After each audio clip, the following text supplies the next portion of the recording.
All right, let's jump right into it. We're going to tackle a question that has really shaped human history and, our own individual lives. It's a question you've probably asked yourself at some point. It's such a simple question, isn't it? Just 5 little words. But man, the search for the answer, that can take a lifetime. It's that feeling that makes us look in the mirror and ask, who am I, really? And what's my place in all of this? So in this explainer, we're going to explore 2 very different but very powerful ways of answering that question, drawing right from our source materials. One looks inward for a kind of blueprint, while the other looks outward for a song. First up, let's explore this idea that our purpose is something that's already embedded deep inside us, kind of like an architect's blueprint just waiting to be read. This first perspective is all built around the concept of intentional creation. Now, what that means is that it suggests your existence isn't just some cosmic accident. Instead, the idea is that you were intentionally designed for a specific purpose, and your whole life's journey is the quest to figure out what that is. So this whole model really rests on a few key principles. First, and this is the big one, it assumes you have a specific, inherent purpose. It's not something you invent or make up, it's something you discover. The challenge then is to look inward, to really understand your unique design, and then try to live a life that actually lines up with that internal blueprint.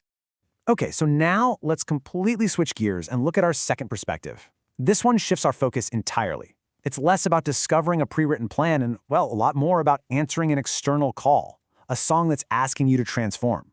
You can hear it, right? This is a call to action, not quiet thinking.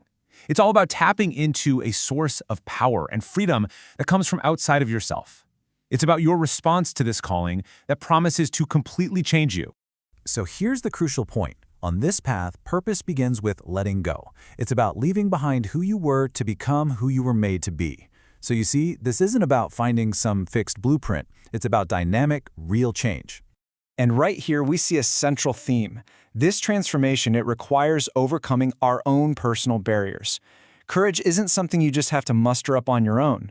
It's something you receive when you answer the call, trading in your fear for faith. What's really underpinning this whole perspective is this profound sense of acceptance. It's not about earning your purpose, but about realizing you are already valued. The journey starts from a place of being known, loved, and wanted. But, okay, what does answering this call actually look like in real life? Well, according to our source, it is definitely not a solo journey. Purpose is found and lived out together, in community. This framework gives us some really concrete relational steps. You don't just find your calling sitting alone in a room. No, you find it by joining a family, by acting as a sister or a brother, and by actively helping the people around you. Your purpose is woven right into the fabric of your community.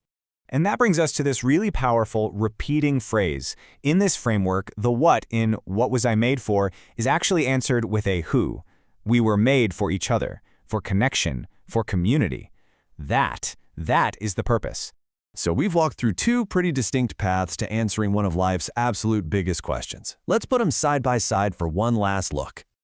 Okay, so on one hand, we have the architect's blueprint. That's an inward journey to discover a unique, pre-existing design for your life. And on the other hand, we have the creator's song, an outward journey of answering a call, transforming, and finding your purpose through connection and community. One is a process of discovery, and the other a process of response. Ultimately, both of these perspectives lead us right back to where we started, but now with a little more to think about. So I'll ask you again, what were you made for? Is your purpose a blueprint waiting to be read, or is it a song waiting to be answered? Maybe it's a bit of both. Maybe the search itself is what we were made for.